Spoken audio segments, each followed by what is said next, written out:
Eh,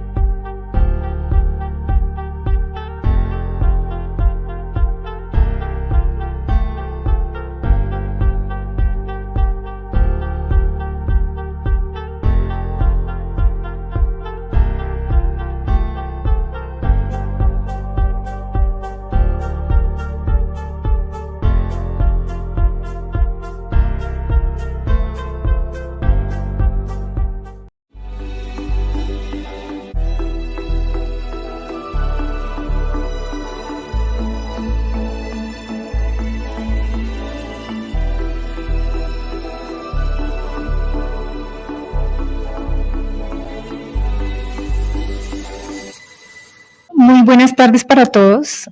Agradecemos a los asistentes que nos están acompañando aquí en el auditorio y muchísimas gracias a los participantes que nos acompañan de manera virtual. El día de hoy vamos a desarrollar la cátedra con dos invitadas muy especiales en esta casa. La profesora Elizabeth Torres, profesora de la Facultad de Educación del Departamento de Psicopedagogía, que viene acompañándonos con una intervención en relación con pensar la educación inclusiva para poder pensar una alternativa de justicia o cómo contribuir a la justicia social. Y la doctora Verónica Molfino, que nos acompaña hoy de manera virtual desde Uruguay y que también va a compartir con nosotros una conferencia en relación con la educación matemática y las oportunidades o las posibilidades que ofrece para poder pensar una educación que contribuya con la justicia social. Así que bienvenida, profesora Verónica, a este espacio de la cátedra doctoral del doctorado interinstitucional en educación de sede Universidad Pedagógica Nacional. Es un gusto tenerla con nosotros en esta complicidad académica, como hemos venido diciendo en este espacio, para compartir ideas, sentires, maneras de hacer y alternativas que podemos ir construyendo en el marco de la educación matemática. Por supuesto, muchísimas gracias a Elizabeth, mi colega y amiga, por también su intervención y su acompañamiento el día de hoy. Vamos a iniciar esta sesión con la conferencia de la profesora Verónica Molfino.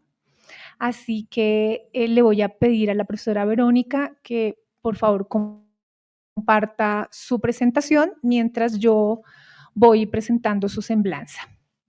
La profesora Verónica Molfino Vigo es profesora de matemáticas, egresada del Instituto de Profesores Artigas, Consejo de Formación en Educación Montevideo, Uruguay.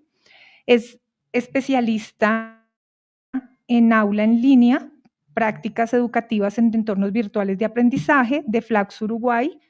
Es magíster en matemática educativa del Centro de Investigaciones en Ciencia Aplicada y Tecnología Avanzada del Politécnico Nacional de México y es doctora en matemática educativa del Centro de Investigación en Ciencia Aplicada y Tecnología Avanzada del Instituto Politécnico Nacional de México.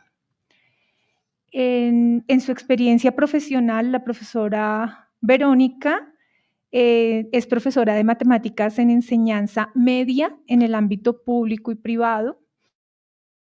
Es profesora de matemática y didáctica de las matemáticas en el profesorado en matemáticas, en el Consejo de Formación en Educación, Instituto de Profesores Artigas, en modalidad semipresencial. Ha orientado cursos de actualización para profesores de matemática en el marco del Departamento de Matemáticas del CFE, y fue tutora hasta el año 2021 del curso Docencia en Entornos Virtuales organizados por Flaxo, CFE y Ceibal. Y algunas distinciones que ha recibido a lo largo de su trayectoria académica tienen que ver con el premio a mejor desempeño académico durante el ciclo escolar 2010-2011 en el doctorado en ciencias en matemática educativa en CICATA IPN y el premio a la mejor tesis de posgrado 2011 expedido por el Instituto Politécnico Nacional en México. Algunas de sus publicaciones más recientes son exploración de las identidades profesionales de 3 formadoras de profesores de matemáticas a través de narrativas, diseño de tareas, consecuencias de fotografías en la formación de profesores de matemáticas, el cine como contexto para hacer matemáticas en la formación inicial de profesores y enseñanza de las matemáticas para la justicia social, una didáctica de la interdisciplinariedad. Bienvenida, profesora Verónica, y este auditorio es todo suyo.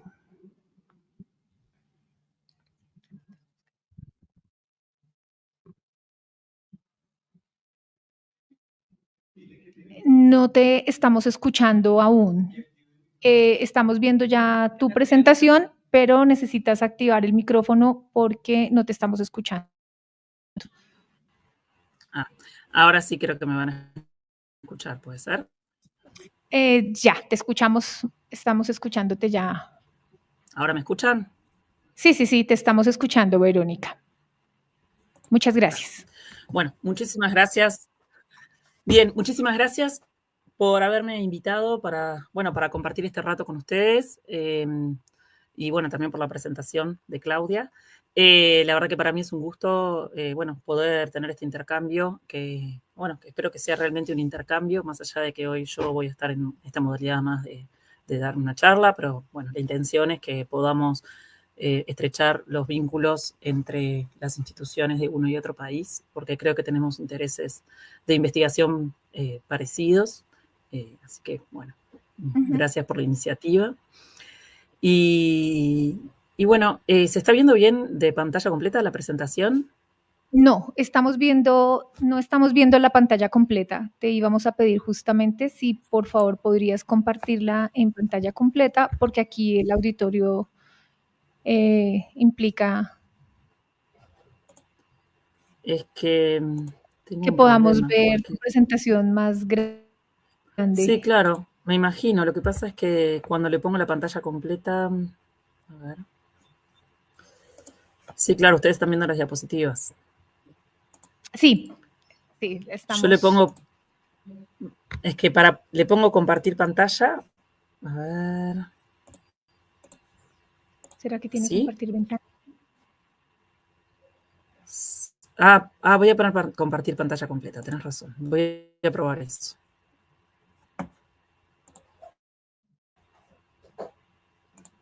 Sí, estaba compartiendo la ventana.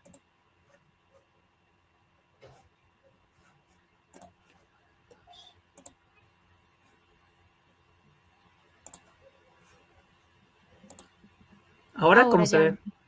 Perfecto, ya estamos viendo tu presentación en pantalla completa. Gracias.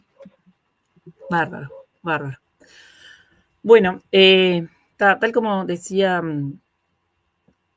Claudia, yo he trabajado, algunos de los trabajos de investigación y de formación que estoy desarrollando son vinculados con la perspectiva de la enseñanza de la matemática para la justicia social.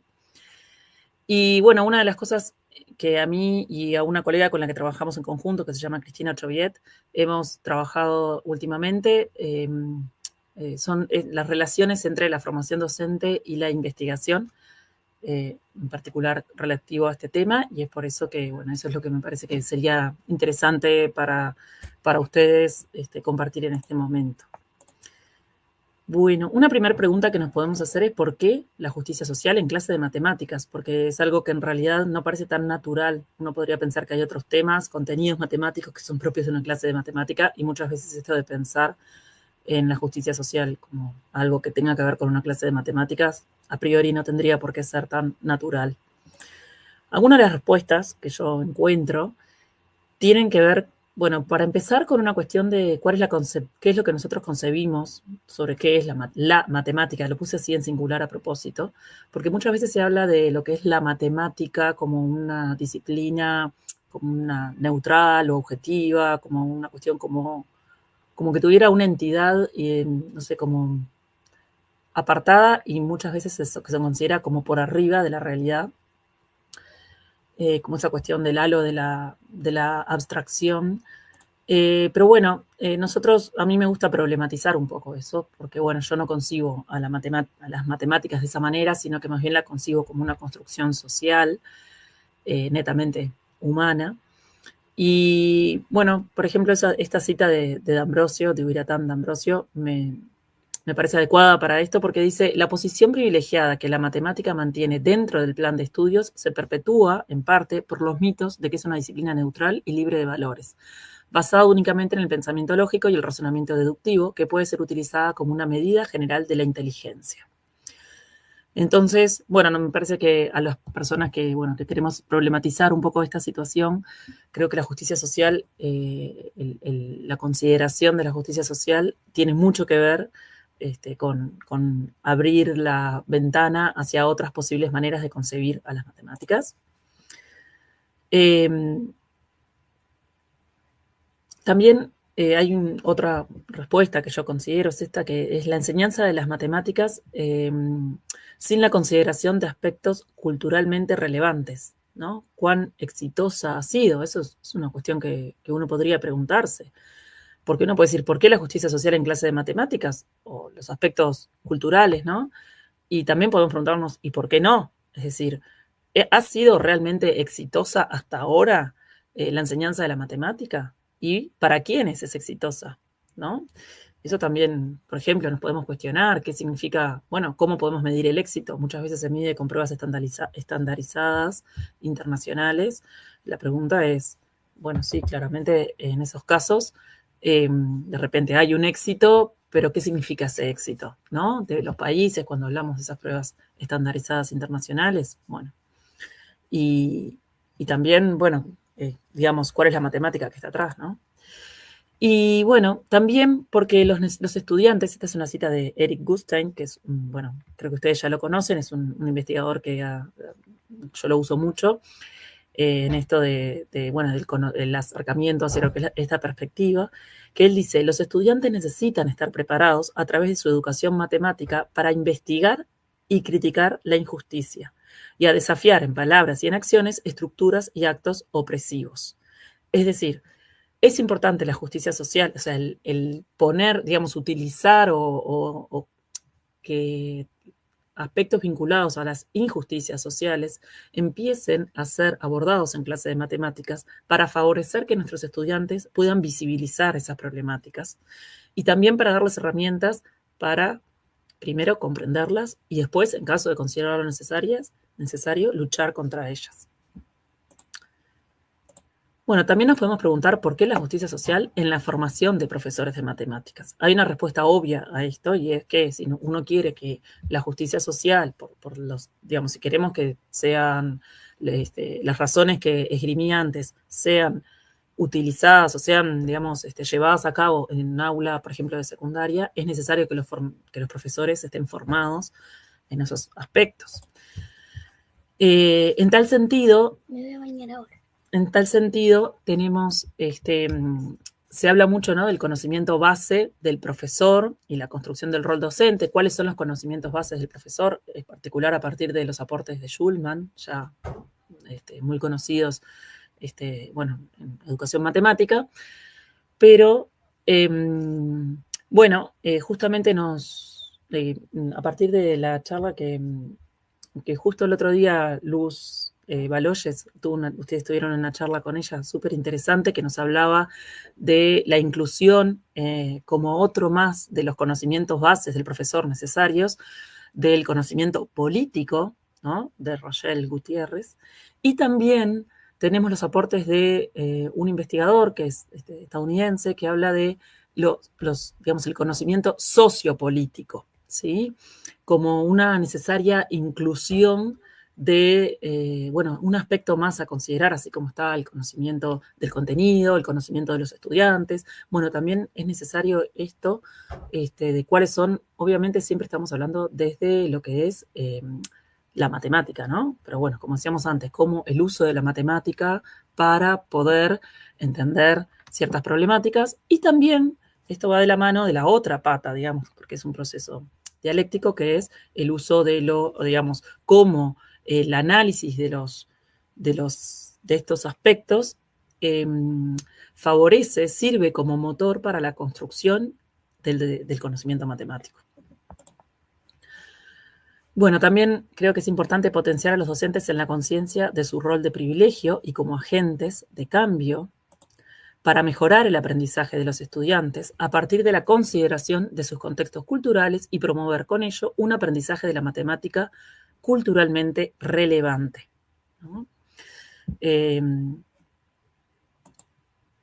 Por último, me parece que también es importante favorecer que los estudiantes desarrollen una aproximación crítica sobre el conocimiento y la posibilidad de posicionarse como agentes de cambio.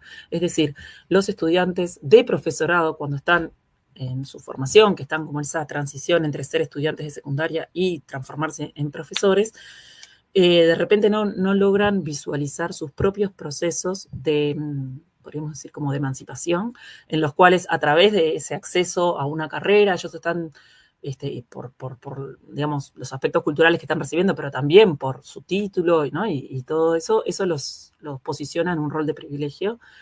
Y bueno, el asumir ese rol para poder, desde el rol de privilegio, poder problematizar las injusticias que de repente viven otros, en particular sus estudiantes, es importante. Bueno,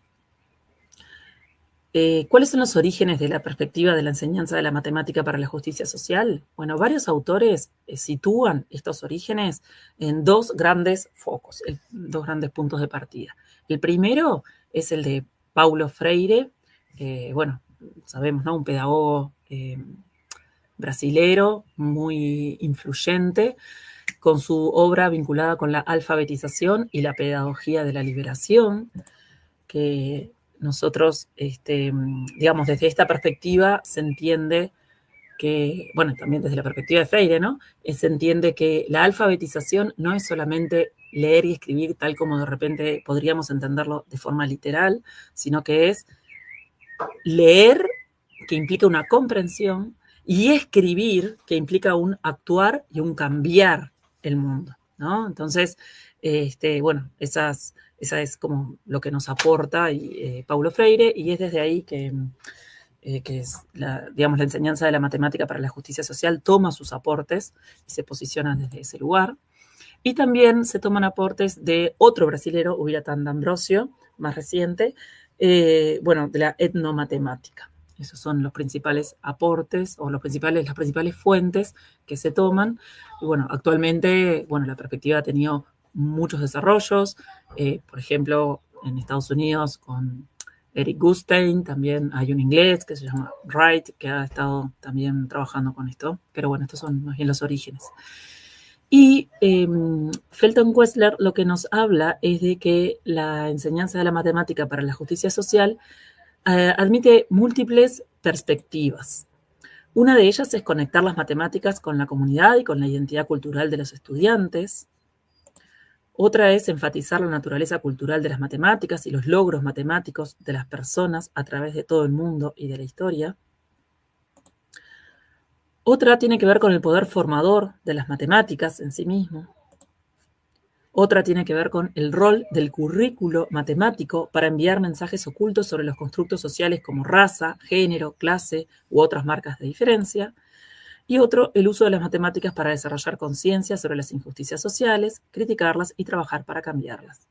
Esta es una síntesis realizada a partir de, bueno, el análisis de cuáles son los usos que se le ha dado a esta perspectiva, que, digamos, de diferentes investigaciones que se nuclean bajo el paraguas de la enseñanza de la matemática para la justicia social, o también se habla de las perspectivas de la matemática crítica, ¿no? De la consideración de la enseñanza de la matemática crítica.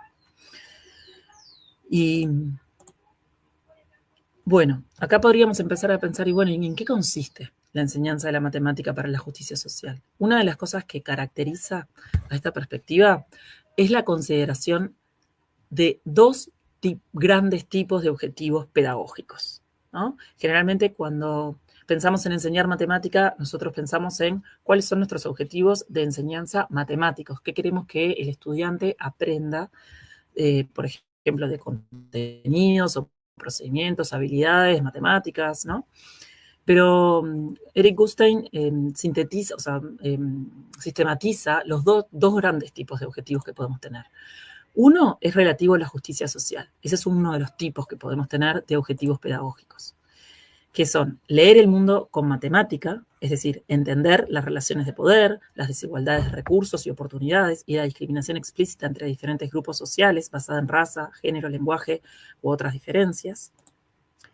Escribir el mundo con matemática, como decíamos antes, usarla para cambiar el mundo, para actuar, digamos, y cambiar el mundo. Suena muy grande, pero van a ver que esto después lo hemos ido pudiendo como plasmar en actividades de enseñanza concretas que de repente pueden ser, bueno, como inspiradoras. Y desarrollar identidades sociales y culturales positivas, es decir, brindar el conocimiento matemático necesario para sobrevivir y prosperar en la cultura dominante. Bueno, por otro lado les decía que teníamos otro gran grupo de objetivos que ahora son relativos a la matemática, pero van a ver que no son, que también a su vez tienen que ver con la justicia social.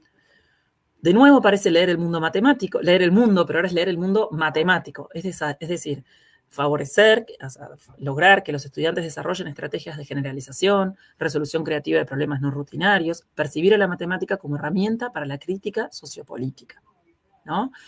Como ven, acá el objetivo no es, por ejemplo, dominar la algoritmia, sino más bien, digamos, como que los objetivos que se plantean son llevar al alumno a diferentes rincones de la matemática, por decirlo de alguna manera. Bueno, y también tener éxito académico en el sentido tradicional y cambiar la concepción de estudiantes y de profesores sobre las matemáticas, de concebirla como un conjunto de reglas desconectadas para ser memorizadas, a concebirla como una herramienta poderosa de análisis para entender problemas complejos del mundo real. Estos son objetivos que tienen que ver con la matemática, pero como ven, son, digamos, que van más amplios y van como un poco más allá están atravesados por lo que es la concepción de las matemáticas propiamente dicha, que hoy comentaba desde al principio. Bueno, y vamos un poco a conocer o hablar sobre cuáles son los desafíos que se han presentado en la formación de profesores. Bueno, hay una serie de autores que nos hablan sobre que los estudiantes de profesorado manifiestan en algunos contextos cierta resistencia a considerar que la perspectiva de la enseñanza de la matemática para la justicia social, o que, en definitiva, que la justicia social sea un tema a ser tratado en matemática, ¿no? Por un lado, nos hablan de resistencias en el plano ideológico, ¿no?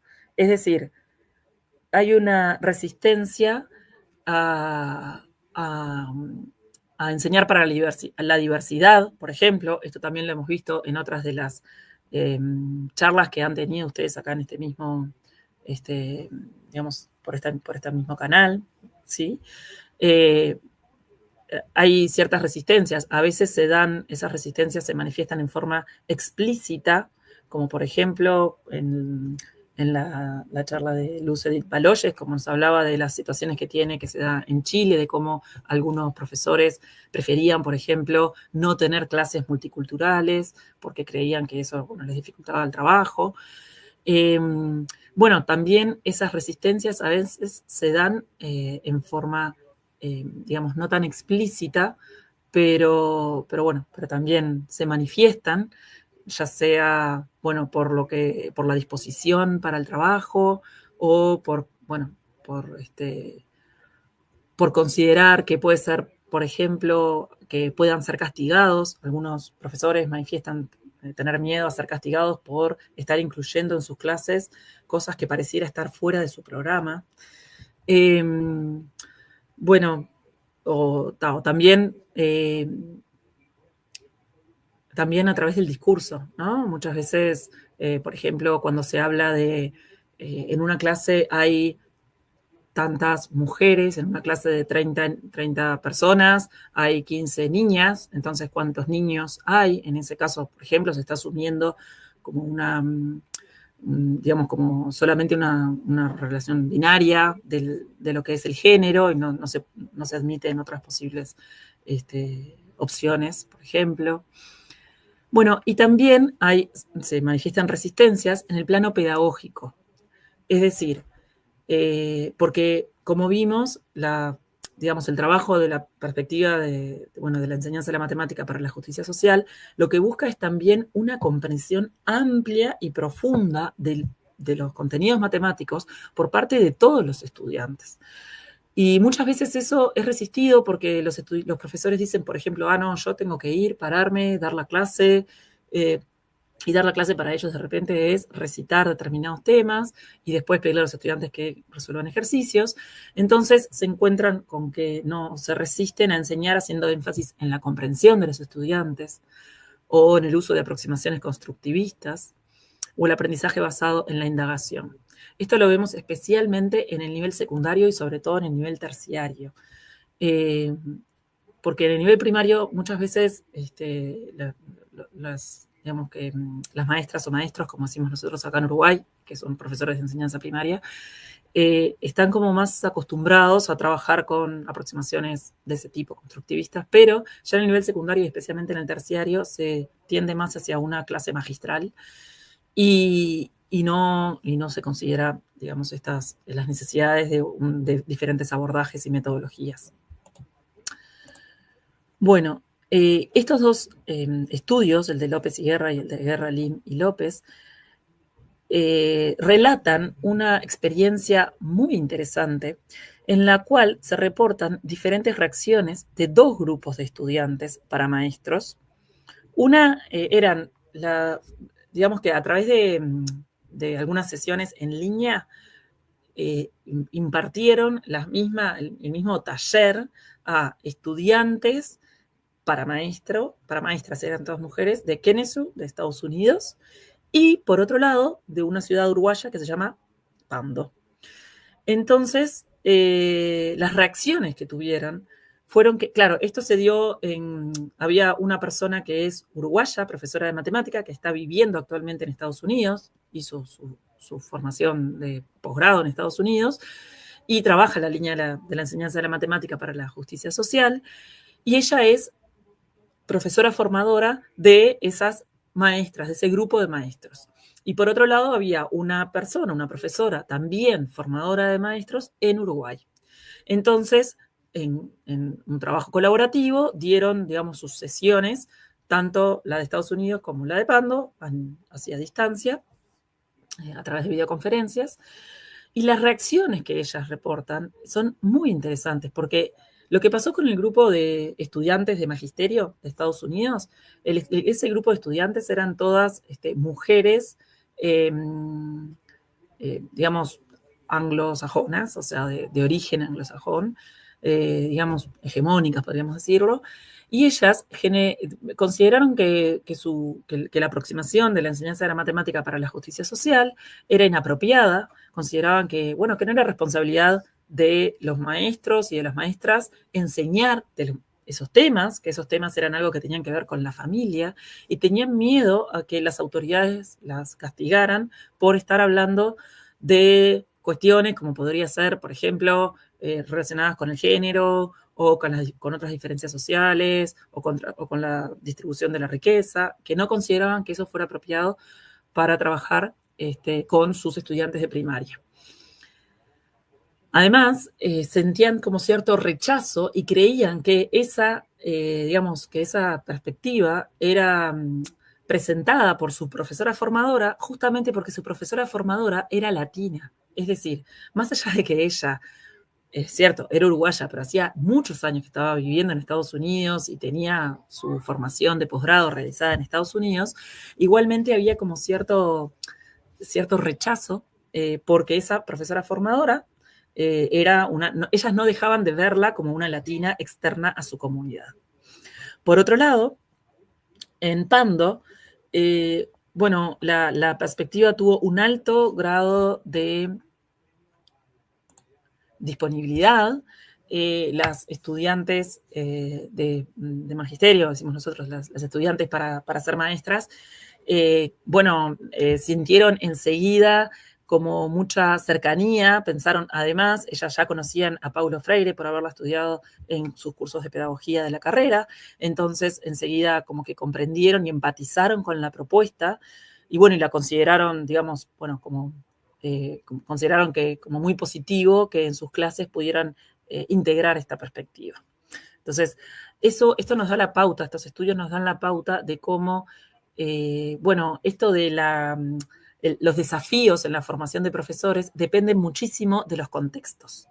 Y ahora vamos a ver qué es lo que nos pasa acá en Uruguay, porque claramente acá en Uruguay no tenemos esas resistencias ideológicas o pedagógicas, pero bueno, tenemos otro tipo de problemáticas.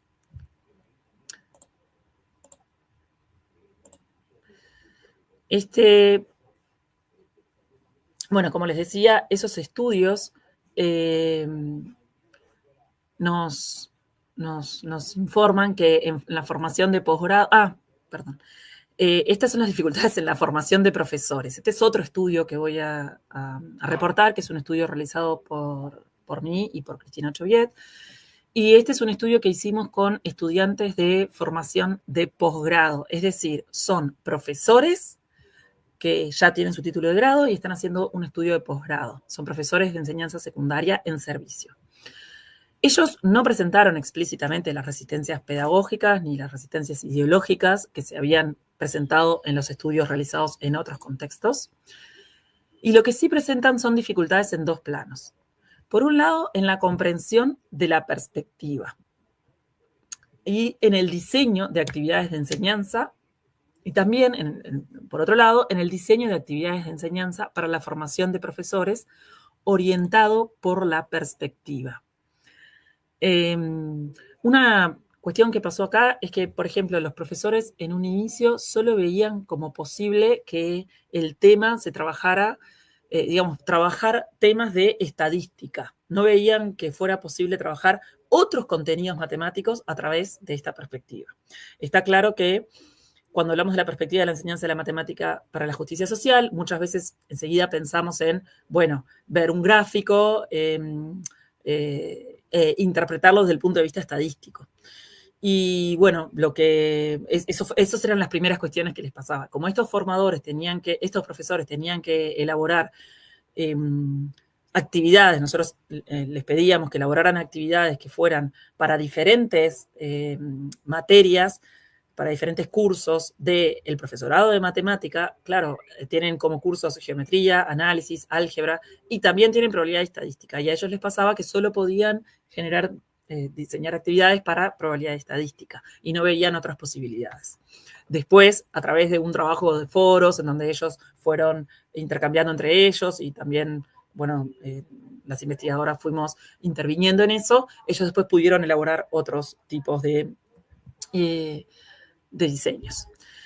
Y la principal dificultad radica en la principal dificultad que después de haber atravesado esa problemática, lo que ocurría es que les costaba mucho formular preguntas o actividades que conducieran a la reflexión sobre aspectos de justicia social que son esenciales en la perspectiva adoptada para desarrollar la conciencia crítica, ¿no? O sea, estos profesores no tenían ningún problema para diseñar actividades que favorecieran la construcción de conocimiento matemático en vistas de lograr los objetivos matemáticos, de los dos tipos de objetivos que yo les mencioné al principio, pero no lograban generar preguntas motivadoras para la reflexión de sus estudiantes, vinculadas con el desarrollo de la conciencia crítica.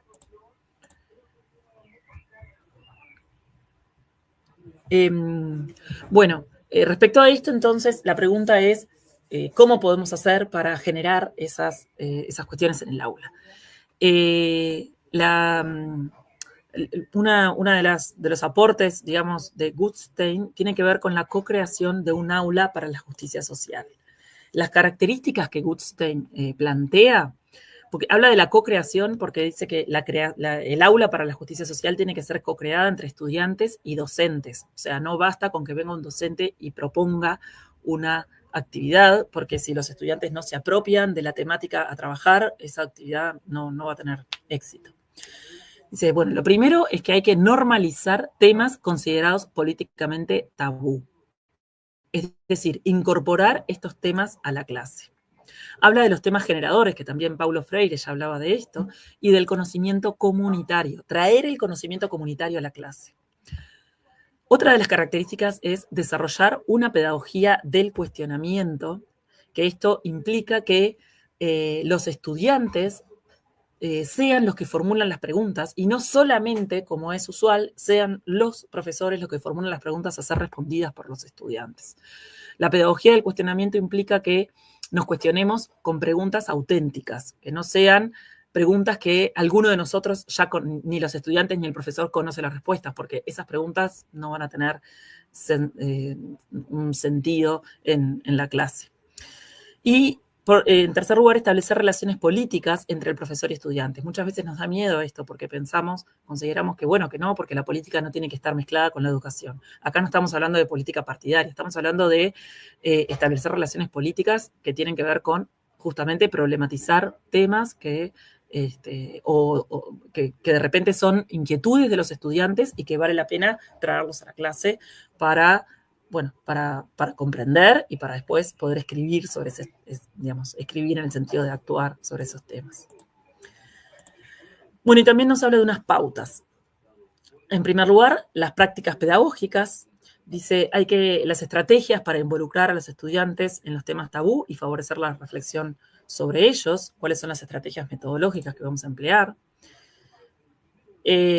Otra de las pautas que necesitamos es considerar las dudas de los estudiantes y las visiones contradictorias. Es necesario, para la co-creación del aula para la justicia social, incorporar la dialéctica entre el desarrollo de visiones propias de los estudiantes y su comprensión sobre contextos sociopolíticos, es decir, repreguntar para favorecer la reflexión, problematizar los regímenes de acreditación escolar, especialmente las pruebas estandarizadas, muchas veces internacionales, ¿no? Que son las que acreditan si un estudiante, a veces son las que, dependiendo del sistema educativo de cada país, pueden acreditar a los estudiantes, y el favorecimiento de identidades culturales y sociales positivas. Las pautas y las características, yo que establecí este esquema, que puede ser un esquema útil para la investigación, o también para el desarrollo de este tipo de propuestas, que bueno, cuando nosotros sabemos, la tríada que todos conocemos, saber, estudiante, profesor, en este caso está, atravesada por lo que es la co-creación de un aula para la justicia social. Entonces tenemos primero normalizar temas considerados tabú. Esto tiene que ver con la relación entre el saber y el estudiante, cómo el estudiante problematiza el saber. Después, la pedagogía del cuestionamiento. Esto tiene que ver con cómo el profesor se sitúa frente al saber, por eso esto de la relación entre el saber y el profesor. Y por último, las relaciones políticas que se tienen que dar entre el profesor y el estudiante, ¿no? Que nos hablaba de cómo establecer relaciones políticas. Y a su vez, esto A, B, C, D, E son cada una de las pautas que mencionaba anteriormente, que tienen que ver con cada una de las características que describen las relaciones entre cada uno de los polos de la tríada didáctica. Bueno, y a partir de esas, esos aportes de Gutstein, y a partir de la experiencia que he ido, edificando en la formación de profesores de matemática y de el diseño de muchas tareas, de muchas planificaciones de clase e implementaciones con estudiantes que son a su vez estudiantes de profesor. Sinteticé eso en ciertas cuestiones que creo que pueden ser aspectos metodológicos para el diseño, para la co-creación del aula de la justicia social. Bueno, en primer lugar, la selección de problemáticas sociales a abordar, esto de los temas generadores. En segundo lugar, la propuesta de un recurso específico, un punto de partida. Este punto de partida es importante que tenga un anclaje con la realidad. Y cuando digo la realidad, no me estoy refiriendo únicamente a, no sé cómo decirlo. La realidad también involucra una realidad ficcionada. Es decir, un recurso puede llegar a ser un cuento, puede llegar a ser una película, pero lo importante no importa si esa película es real o no es real, si está basada en hechos reales o no está basada en hechos reales. Lo importante es cómo esa película, ese cuento o esa imagen nos puede despertar reflexiones sobre injusticias sociales que sí son de nuestra vida real, por decirlo de alguna manera. Bueno, el tercer punto sería el desarrollo de un conocimiento matemático para poder leer la problemática. Acá es lo que sería lo que nosotros generalmente hablamos de la clase habitual de matemática. Ese desarrollo claramente no tiene por qué ser solo por parte del docente. La idea es que en la propia actividad se vayan generando situaciones que favorezcan la construcción genuina de conocimiento por parte del estudiante. Otro aspecto importante a considerar es la formulación de preguntas críticas con vistas a adoptar una perspectiva política para la discusión y la reflexión, y para esto es importante que el profesor tenga desarrollado el conocimiento sociopolítico, porque si no, no puede generar este tipo de preguntas. Y finalmente, dar la posibilidad a los estudiantes de escribir el mundo con recursos matemáticos. Creo que me queda poco tiempo, pero quería mostrar algunos ejemplos dos ejemplos seleccionados de desarrollos de cómo es posible, el trabajo con estas, digamos, a partir de estos aspectos metodológicos, cómo es posible el desarrollo de propuestas para la enseñanza de la matemática para la justicia social. Uno de ellos es un trabajo muy lindo desarrollado por estudiantes de profesorado de una localidad en Uruguay. Es una localidad que no es la capital, es una localidad que tiene como bastante descendida, si se quiere, socioeconómicamente,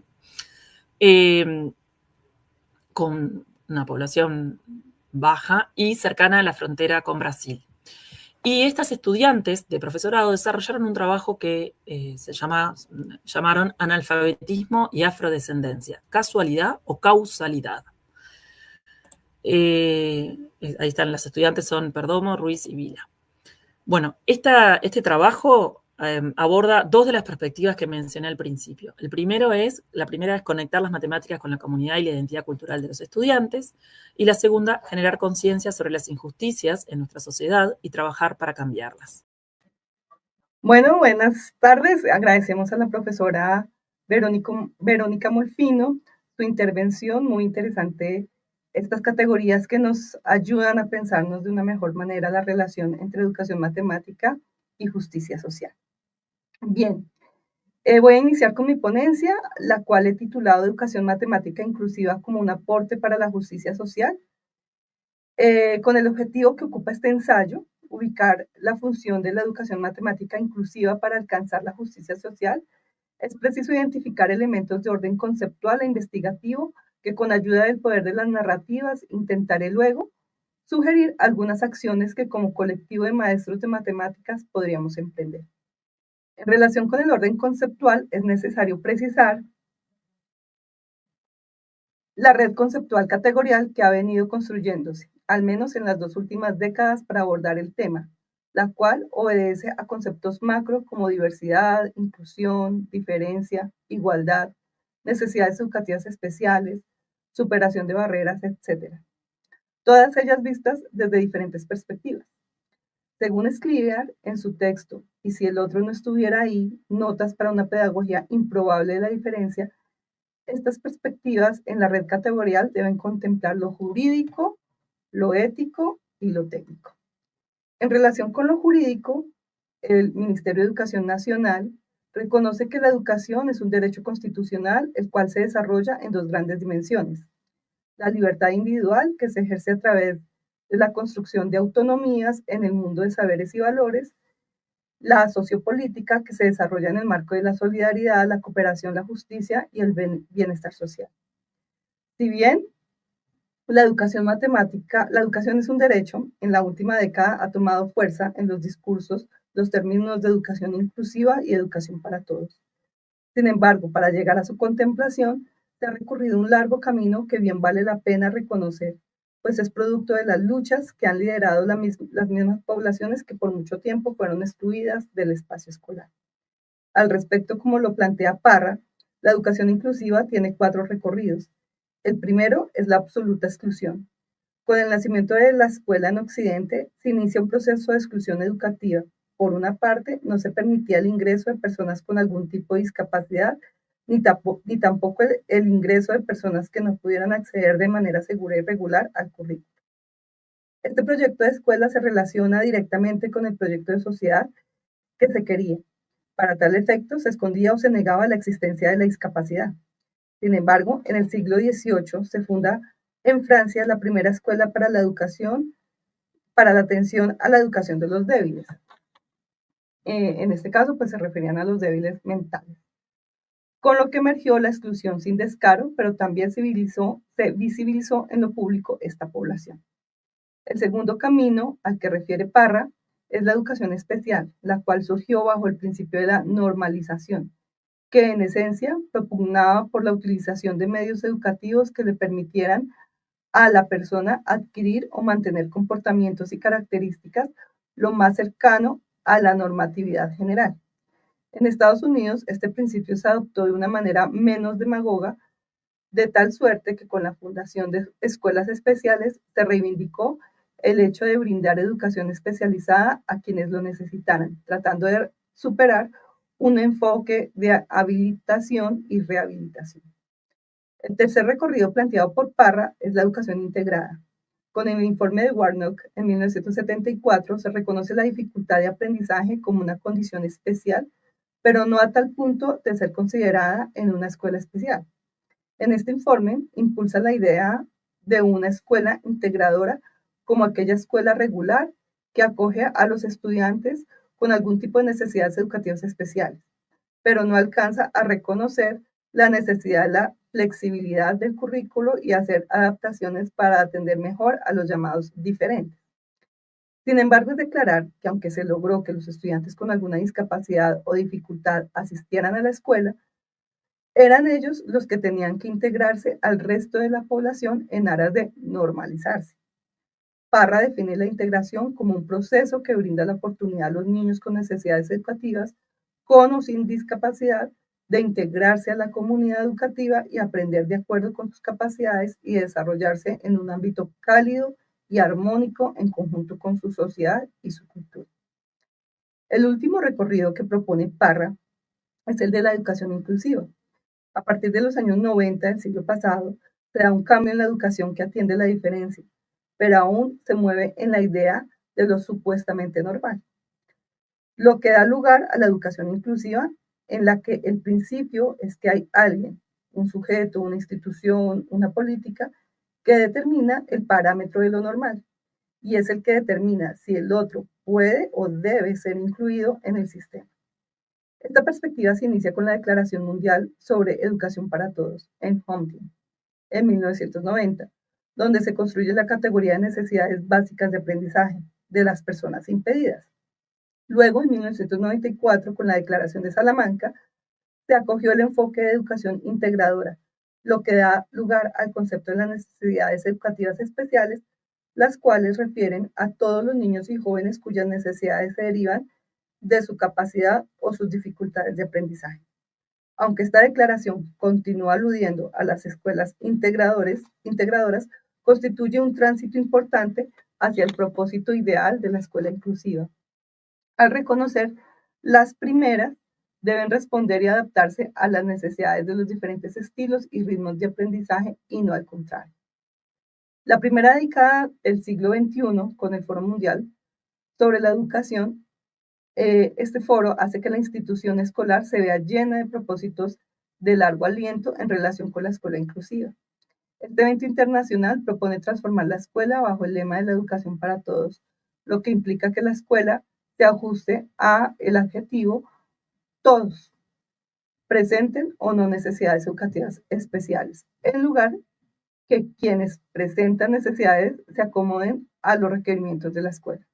En otras palabras, se transita de una inclusión e integración educativa a una educación inclusiva, aspecto que implica un enfoque conceptual distinto. Y esto lo saben muy bien los maestros que ahora reconocen con diagnósticos a los chicos de inclusión. Junto con el orden jurídico, se reconoce en la red categorial el orden ético, para entender el entramado de conceptos como lo propone Scliar. La categoría de educación inclusiva necesariamente pasa por la tesis Foucaultiana del cuidado de sí y de los otros, en tanto se plantea desde una preocupación por el bienestar colectivo, por lo que necesariamente se requiere un conjunto de prácticas y actitudes para ser con otros. Una forma de ser con otros es entender que educar en y para la diversidad permite que quienes habitamos la escuela aprendamos a vivir juntos. ¿Qué cosa más difícil? Pues vivir juntos implica reconocer a los otros desde lo que son y no desde el deseo de hacerlos de acuerdo con un modelo que ha impuesto el sistema. Vivir juntos implica ampliar la red de valores en la que no se quede solo en el discurso del respeto, el pluralismo, la cooperación, la justicia y la solidaridad. La inclusión de cualquier persona o grupo no puede hacerse a costa de negar o violentar su identidad personal o cultural, porque no se logrará una verdadera participación ni un aprendizaje efectivo. En las políticas educativas podemos reconocer una apuesta ética declarada en el reconocimiento del otro, pero desafortunadamente para homogenizarlo al modelo ideal del sujeto productivo. Al respecto, el Ministerio de Educación ofrece 6 características que permiten reconocer la educación inclusiva en sus palabras, no solo como un derecho, sino también desde el enfoque ético. La primera característica es la participación, en la que se pretende que el sujeto tenga una voz propia, pero que sea consciente que su aprendizaje es posible. En tanto, la experiencia con los otros, el Ministerio de Educación define la participación como el rol que cumple la educación en la sociedad y en el valor de las relaciones en todos los niveles. La segunda característica de la educación inclusiva, según el Ministerio, es la diversidad, entendida como inherente a la naturaleza humana, la cual se configura en la identidad de los sujetos. La tercera característica es la interculturalidad, la cual se reconoce como el conjunto de relaciones entre diferentes grupos culturales que conducen a un proceso dialéctico de constante transformación, interacción, diálogo y aprendizaje de los diferentes saberes culturales en el marco del respeto. La cuarta característica es la equidad, la cual reconoce las diferencias intrínsecas u objetivas de los seres humanos y de las sociedades. La quinta característica propuesta por el Ministerio es la pertinencia, la cual refiere la capacidad del sistema para dar respuesta a las necesidades concretas del entorno. Y finalmente, la última característica es la calidad, la cual procura condiciones óptimas que permiten el mejoramiento continuo de la educación en todos sus niveles. Tal como lo propuso Scriabin, junto con el orden jurídico y ético, debe ubicarse un orden técnico que permite comprender la red categorial que aquí he pretendido abordar. Desde este último orden se contempla la educación inclusiva en general y la educación matemática en particular. La educación matemática en particular como un instrumento para consolidar el modelo que permite alcanzar el ideal de la educación para todos y como una estrategia para luchar contra la exclusión social. Sin embargo, este principio no ha dado resultado, quizás porque se ha enfocado en la estandarización y no en la diversidad. El término diversidad en sí mismo ha tenido una evolución significativa. Al respecto, Guido y Bonilla reconocen que la diversidad es un concepto amplio y se debe hablar del mismo en términos de culturalidad, pues es allí donde se echan raíces para la tolerancia de los múltiples agenciamientos de los sujetos, que en sí ya son diversos. Para estos autores, las políticas analizadas reconocen la diversidad cultural, pero siguen ubicando a los otros en una posición subalternizada de su conocimiento, identidad y cultura. Lo anterior nos hace pensar en una correspondencia más con el multiculturalismo liberal, de reconocimiento que con procesos interculturales críticos. Allí termina la cita de estos autores. Sin embargo, en el contexto de diversidad educativa, han devenido otros conceptos no menos densos. Ejemplo de ello es la educación inclusiva, entendida desde el Ministerio como una estrategia para afrontar ese proceso multidimensional caracterizado por una serie de factores materiales y objetivos relacionados con aspectos económicos, culturales, políticos y jurídicos, y además factores simbólicos y subjetivos asociados a acciones determinadas que atentan la identidad de las personas. En la definición de Guido y Bonilla, vemos que se propende por la identificación de barreras que impiden el aprendizaje y la participación de los sujetos en el sistema, mientras que en la segunda, la del ministerio, se propone una visión más cerrada, donde se sugiere una adaptación de los sujetos al sistema. En esta idea de técnica quiero subrayar el lugar que se le ha dado al docente como el único responsable de que se logre una verdadera inclusión. En últimas, bajo esta premisa, es sobre los hombros del profesor que reposa la responsabilidad de que el sistema, sea el que sea, funcione. Cosa más injusta. Con el panorama de estos tres órdenes, lo jurídico, lo ético y lo técnico, podemos reconocer que se ha iniciado un cambio importante para la escuela, pues aunque aún falta mucho trabajo a nivel de voluntad política, económica y social, cada vez nos convencemos del desarrollo de una escuela diversa, donde prime el respeto por el otro, pero donde también se garantice el derecho a la educación como uno de los bienes más preciados de cualquier ser humano. Lo plantea Melero al referirse a la educación inclusiva como, abro comillas, principio general que busca impregnar la cultura de la comunidad, la política educativa, las prácticas de enseñanza y aprendizaje para hacer posible que todas las personas, independientemente de su origen socioeconómico y cultural y de sus capacidades individuales innatas o adquiridas, tengan las mismas oportunidades de aprendizaje en cualquier contexto educativo, contribuyendo de este modo a forjar sociedades justas y equitativas. Allí termina la cita. Desde este macroconcepto de educación inclusiva aparece la educación matemática inclusiva, entendida como aquella que es accesible y comprensible para todo el mundo sin renunciar al aprendizaje de conocimientos matemáticos básicos ni llegar a la simplificación del discurso de la enseñanza de las matemáticas. Esto lo dice Alsina y Planas, precisamente en este libro de Matemática Inclusiva. De acuerdo con esta última definición, en la que me moví varios años, pero de la que ahora tomo distancia por su centro en el conocimiento y no en el sujeto, considero que la educación matemática inclusiva debe ser comprendida como aquella que supera la dicotomía entre saber y no saber matemáticas, o entre la inclusión y la exclusión, para transitar a un concepto tal vez más amplio como es la educación matemática en contextos de diversidad, para entender y criticar que propender ingenuamente por un conocimiento para todos es una idea del sistema para estandarizar, para perpetuar modelos de un deber ser de los sujetos. Desde esta comprensión y alerta, sugiero que se puede aportar desde la escuela a la concreción de la justicia social, para mostrar cómo me centraré en las tesis de Nancy Fraser. Esta autora propone que la justicia social es el conjunto de condiciones sociales e institucionales que permiten alcanzar una situación de no opresión ni dominación, y en consecuencia se manifiesta en la redistribución, el conocimiento y la participación.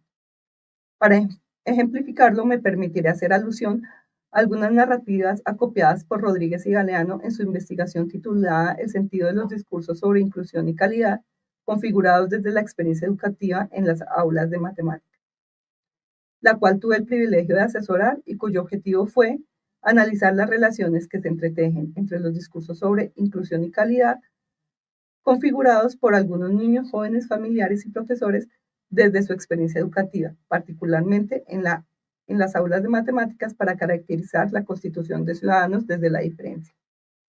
El paradigma de la redistribución, según Fraser, se centra en la superación de injusticias socioeconómicas que están enraizadas en la estructura económica de la sociedad. La autora cita como casos de estas injusticias la explotación, refiriéndose a la apropiación de los frutos del trabajo propio en beneficio de otros, la marginación económica, refiriéndose a quedar confinado a tareas indeseables o mal pagadas, o que se niegue el acceso a trabajo que generen ingresos en general, y la privación, negación de un nivel de vida material suficiente. En la investigación de Rodríguez y Galeano, vemos a partir de las narrativas de Lucy, una madre de un niño con discapacidad, que puede ser ejemplo de este tipo de injusticia presentada por Fraser. Dice Lucy, y claro, sí, igual hay colegios inclusivos que la reciben, pero son súper costosos. Uno tendrá para la pensión, pero no para el transporte, para la alimentación. porque esos son colegios que les dan el almuerzo, les dan todo. Entonces, la verdad, no podemos, pero sí sé que hay quienes pueden. Es claro que las políticas de sistemas neoliberales generan exclusión a partir de los discursos de inclusión. Esa promesa dibujada en la metáfora de la sombrilla, donde aparentemente cabemos todos, no dice que en ella caben todos los que tengan determinados recursos económicos, capacidades individuales o capitales sociales. Ese eslogan también declara que hay que dejar de querer ser pobre porque el pobre es pobre porque quiere. Bajo estas lógicas nos vemos envueltos en la desigualdad más profunda, en la que la educación como derecho es relegada para convertirse en un privilegio, al que acceden las élites de lo normal, de lo social, de lo económico. Aquellas instituciones que parecen brindar una oferta educativa para todos son inaccesibles para muchos. Esto está expuesto en la tesis de Rodríguez y Galeano de manera más amplia. Fraser propone que en el paradigma de la redistribución, el remedio de la injusticia es la reestructuración económica de algún tipo. Si bien esta reestructuración económica le compete al Estado y para que la educación inclusiva implique que todos los menores tengan las condiciones materiales e infraestructurales para tener una educación y sobre todo una vida digna en la que las necesidades de pan, techo y cobijo estén resueltas, la educación matemática inclusiva también puede aportar en la comprensión desde las matemáticas de situaciones sociales, económicas y políticas, así como desiguales y marginales. A propósito, hay muchas investigaciones de la educación matemática que han venido abriéndose espacios para poner sobre la mesa este aporte, como algunos desarrolladas en el marco de la línea de educación matemática y ciudadanía de la maestría en docencia de las matemáticas de esta universidad. Sin embargo, el aporte no puede quedarse en la modelación matemática de dichas situaciones.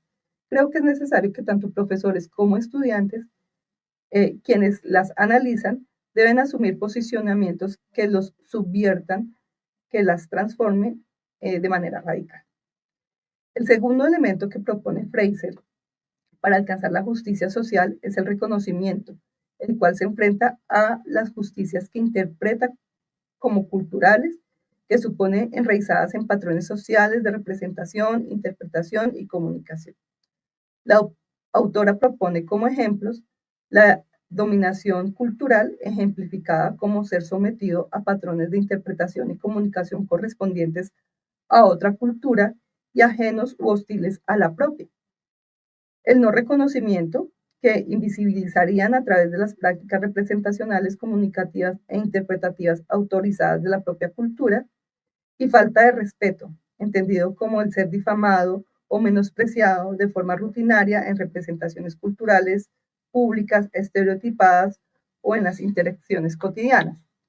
A propósito de este paradigma, vemos la narrativa de una mamá de un niño con síndrome de Down que ha vivido la falta de respeto y la invisibilidad de su hijo.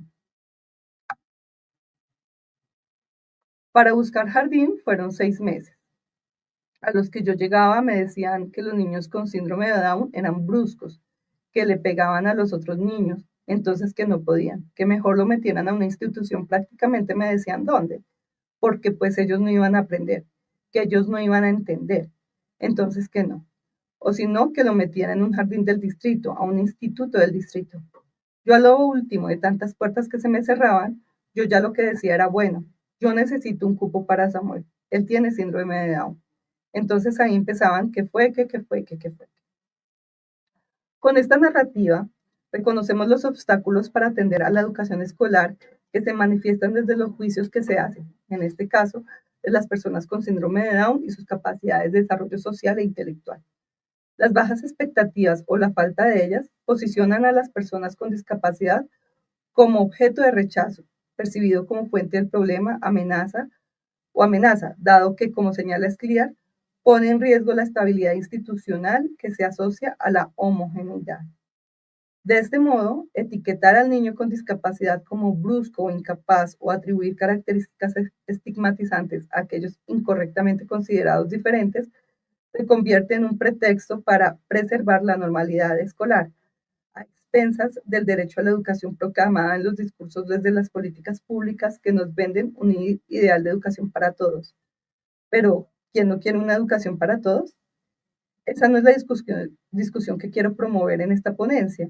Más bien quiero invitarlos a pensar de dónde vienen esos discursos de la educación para todos, tal como nos lo hizo ver el profesor José Torres en su pasada participación en esta cátedra. Según Fraser, para la solución de las injusticias dadas en la lógica del reconocimiento, se requiere un replanteamiento cultural o simbólico. Considero que estos se pueden enfrentar desde tres frentes. Uno de ellos es la formación de profesores de matemáticas en la que se incorpore la discusión y estudio sobre la inclusión y la diversidad. La necesidad de formación de profesores ha sido profundamente investigada. Algunos ejemplos a nivel internacional es la pesquisa adelantada por Roots y otros, titulada La inclusión en la formación inicial de profesores de matemáticas, o la de Lilia Ake y otros, titulada La formación de profesores de matemáticas, avances para promover aulas de matemáticas inclusivas. A nivel nacional tenemos las investigaciones de Castro, titulada Formación de profesores de matemáticas en contextos de diversidad, la de Hernández y Suárez, titulada La educación inclusiva en la formación inicial de profesores de matemáticas, perspectivas del docente universitario, o la de Castro y Torres, titulada La educación matemática inclusiva, una perspectiva en la formación de estudiantes para profesores, entre muchas otras. Este conjunto de obras nos muestra que el camino no consiste en lanzar a los profesores de matemáticas a prácticas incluyentes, sin que tengan la formación para poder lidiar, aportar y participar de transformaciones que desde la escuela impacten lo social, lo político y lo cultural. Es importante que todos los programas que forman profesores de matemáticas en Colombia incorporen de manera seria y responsable en el currículo espacios académicos obligatorios que garanticen la formación de los nuevos maestros, quienes tienen que enfrentar los desafíos de las aulas inclusivas. Sobre esto ya se han adelantado interesantes investigaciones que han configurado propuestas serias sobre cómo podrían ser estos currículos. Tenemos al respecto los referentes curriculares para la formación de profesores en las áreas de ciencias naturales, lenguaje y comunicación y matemáticas para poblaciones en contextos de diversidad, en el marco del consorcio Alternativa.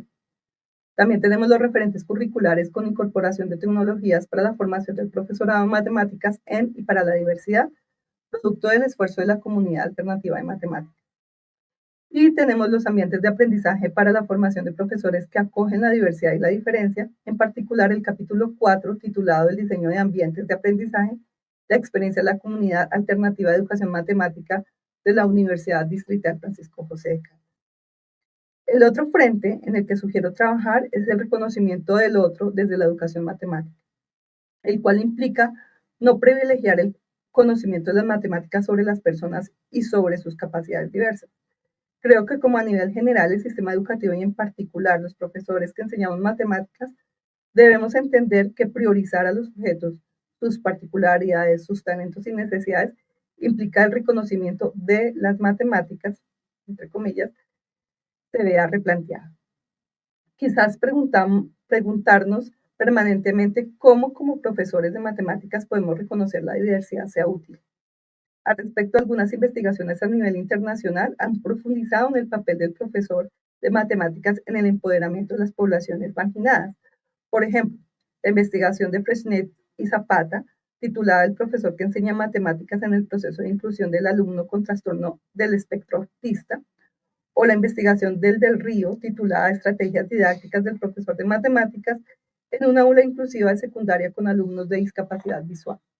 A nivel nacional, puedo referenciar los trabajos que he tenido el privilegio de asesorar, por ejemplo, los desarrollados hace algunos años en el marco de la pasantía de extensión de la Universidad Distrital, por ejemplo, aquella desarrollada por Andrés Felipe Melo, titulada Informe de pasantía de extensión de las matemáticas a los sentidos, la tesis de Miguel Mejía y Diego Munar, titulada Apoyo en el aprendizaje de las matemáticas y mejoramiento del ambiente escolar con estudiantes en condición de vulnerabilidad, el trabajo desarrollado por Lina Andrade, titulado Informe de pasantía de extensión, una experiencia de enseñanza y aprendizaje de las matemáticas con estudiantes en condición de discapacidad visual, el trabajo de Johan Boorques, titulada Sintiendo las matemáticas escolares más allá de lo visual, o el trabajo de Claudia Peña y Jennifer Rodríguez, titulado Proceso de enseñanza-aprendizaje en el aula inclusiva de matemáticas con estudiantes con discapacidad visual.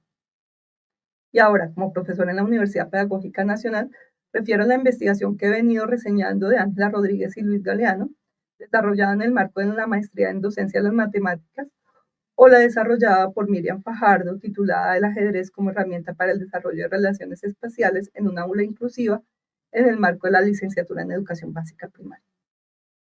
También hago alusión a las tesis dirigidas por mi amiga y colega Claudia Cecilia Castro en la Universidad Distrital, como la de Karen Moreno, titulada Resaltando la importancia de la educación matemática como un medio para aportar a la diversidad a través de experiencias de la aula inclusiva, o la de Natalia Rodríguez y Andrei Suárez, titulada Una revisión documental sobre la enseñanza del pensamiento numérico a estudiantes sordos en la educación primaria, o la de Claudia Díaz y David Nieto, titulada Implementación de recursos didácticos, posibilidades en la enseñanza de las matemáticas escolares en el contexto de aula hospitalaria.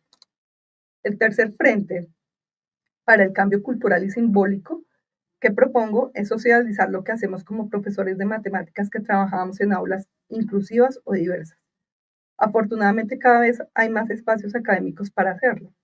Ejemplo de ello es la jornada de enseñar matemáticas en aulas que incluyen alumnos con y sin discapacidad, desarrolladas en noviembre del 2018 en la Universidad Nacional de La Plata, en Argentina, o las dos versiones en 2023 y 2024, respectivamente, del Congreso Internacional de Educación Matemática Inclusiva, a cargo de grupos de investigación de Chile, Argentina, Brasil y Colombia. Volviendo a Fraser, la tercera categoría de justicia social, la participación, parte de un criterio de paridad que integra las reivindicaciones de los excluidos.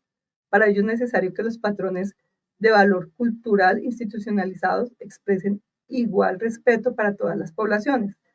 En las aulas inclusivas en general y en las aulas de matemáticas en particular, la participación no puede ser entendida como el hecho de ocupar un espacio físico. En esto se ha equivocado las políticas de inclusión educativa, pues el hecho de integrar o incluir a los niños con alguna discapacidad en un salón de clases no es muestra de la inclusión o del respeto a la diversidad, tal como lo narra un profesor de matemáticas entrevistado por Rodríguez y Galeano. Uno muchas veces piensa las actividades de esta manera, brindando equidad, oportunidades de aprendizaje, pero de pronto al desarrollar la clase limita esas oportunidades y empieza tal vez uno cae en el error de quien de pronto más se le facilita, más fácil comprende, pues le da más oportunidad a ellos que son quienes le responden y a los que no, tal vez se les empieza a rezagar. Con lo anterior, con esta narrativa, reitero cómo lo hace Galeano y Lenzi, que estar no implica pertenecer o participar, por lo que debemos replantearnos el modelo actual de la inclusión escolar, que ya está sobrediagnosticado en múltiples informes de entidades públicas y privadas, así como en la experiencia encarnada de un sinnúmero de profesores. La realidad es que el modelo actual, el sistema vigente, no funciona. La falla del modelo ha venido agrietando las relaciones entre los mismos niños, quienes naturalizan el maltrato y se ubican en los extremos únicos de lo normal y lo anormal, para ejercer acciones de poder sobre otros. Así lo narra un niño con discapacidad entrevistado por Rodríguez y Galeano. Lo que no me gusta del colegio son mis compañeros. Me tratan como si fuera yo una pared. Les hablo y me ignoran. No sé la razón. Aunque desde la perspectiva de los niños no parece haber una razón clara para el menosprecio que sienten por parte de sus compañeros, va erosionando gradualmente el reconocimiento mutuo y el reconocimiento propio, como lo plantea Honey. El menosprecio es un instrumento del sistema para lacerar la autoestima de los otros que no son normales, que no encajan en el modelo. Si bien los profesores hacen o hacemos todo lo posible porque los estudiantes lleguen a las aulas tengan una educación de calidad, reconociéndolos y ayudándolos a aprender, es imposible desconocer que eso es insuficiente, como lo relata el profesor Daniel. Uno siempre como que intenta que esta actividad a todos los enganche, que se vean afectados para que se interesen, pero pues llega un punto en que uno tiene que empezar a correr. Ahí empieza a quitarles mucho ese inclusivo, a desdibujar la diferencia. No debería ser así, pero el contexto nos obliga a que pasen estas cosas. Tristemente, mi clase de matemáticas termina en eso.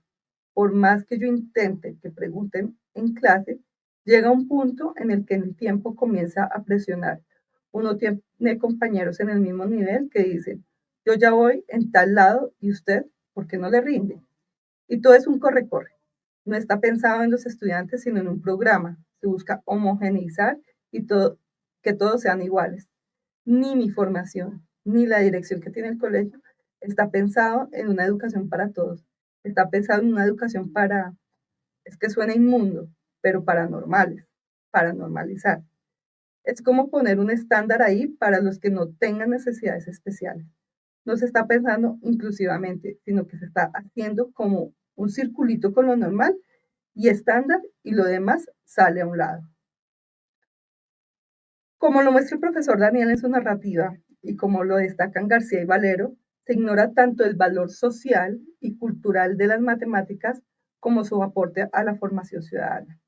Además, se desatienen las subjetividades de los estudiantes al tratarlos como si fueran productos que deben ajustarse a estándares predefinidos, dejando de lado aquellos resultados que no encajan en el marco uniforme. Para garantizar la participación desde la educación matemática, sugiero trabajar en colectivo de profesores de distintas áreas junto con los padres de familia en una iniciativa liderada por las instituciones educativas. No puede ser solo iniciativa de los profesores. Dicha iniciativa debe procurar que toda la comunidad entienda que pertenecer a un ambiente común de aprendizaje no es garantía de un proceso educativo inclusivo, si no se promueve, como lo mencioné anteriormente, la equidad de oportunidades de desarrollo de aprendizaje y participación al interior de dicho ambiente, y que eso solo depende del sistema. La participación conlleva las posibilidades de incidencia de quienes se ven afectados por la acción pedagógica, los estudiantes. La educación matemática inclusiva es una apuesta político-pedagógica que implica revisar el para qué de la escuela y de este saber, así como analizar los planes de estudio del área y un llamado a la pertinencia de las políticas públicas educativas que añoran emular esquemas de países supuestamente desarrollados. Poner por encima del estudiante el logro o la competencia significa renunciar a la opción por el sujeto, en pro de números y clasificación. Para finalizar, estoy convencida que los profesores de matemáticas desde nuestro hacer diario con nuestros estudiantes y colegas podemos cultivar eso que nos llama emociones compasivas y empáticas. Atacar de tajo aquellas actitudes, posicionamientos excluyentes del que sea por medio de la imaginación compasiva, para proteger nuestras escuelas de burlas, estigmas, divisiones y jerarquizaciones, y asegurar que las aulas donde se enseñan matemáticas no serán excluyentes. Bien, con esto termino mi ponencia. Bueno, por situaciones técnicas y logísticas, les agradecemos dejar sus preguntas en el chat de esta transmisión y posteriormente van a ser respondidas. Agradecemos a todos su participación en esta cátedra y los esperamos en la próxima.